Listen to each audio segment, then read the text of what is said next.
राम राम शेतकरी मित्रांनो, पाहूयात काल भारतामधून बांगलादेशमध्ये किती कांदा गाड्यांची एक्सपोर्ट झाली, तसेच त्या एक्सपोर्ट कांद्याला काल बॉर्डरवरती काय बाजारभाव निघाले, बाजारभावामध्ये काल नेमके काय बदल होते, याची सविस्तर माहिती आपण या व्हिडिओमध्ये जाणून घेणार आहोत।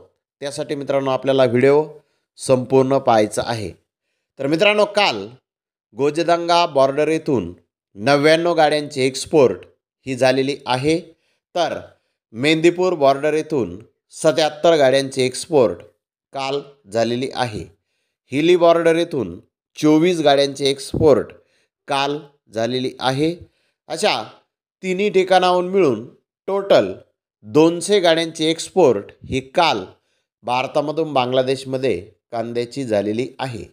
यामध्ये मध्य प्रदेश येथील नवीन व जुना कांदा होता, नगर जिल्ह्यातील नवीन व जुना कांदा होता, साऊथचा नवीन कांदा होता, राजस्थान अलवर येथील नवीन कांदा होता, गुजरातचा नवीन कांदा होता, तसेच नाशिक जिल्ह्यातील नवीन कांदा व जुना कांदा हा होता।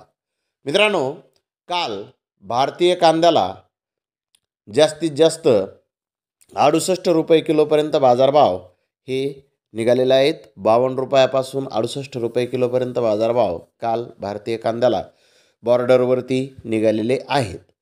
तर मित्रांनो, परवाच्या तुलनेमध्ये काल कांद्याचे बाजारभाव हे स्थिर पाहण्यास मिळालेले आहेत। तर धन्यवाद मित्रांनो, आपण माझा व्हिडिओ शेवटपर्यंत पाहिल्याबद्दल। व्हिडिओ आवडल्यास लाईक करा, शेअर करा।